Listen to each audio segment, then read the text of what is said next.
When you call me baby, you know I'ma put it on my, put it on my. When you call me baby. Hello everyone, welcome back to my channel. So in this video I'll be showing you how you can fix your overheating problem or sudden FPS drops in your PC and video games. So it's a very simple trick. You have to go to power option.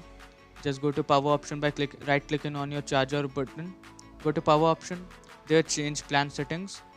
Now go and change advanced power settings. Here scroll down and you will see this processor power management. In this, go to maximum processor state, set it to 99 or 98, whatever you want. It will not compromise performance on your PC, but it will surely fix your overheating problem and sudden FPS drops in any game. So just set it to 99 or 98. Don't go below 95 because it will affect your performance on your PC.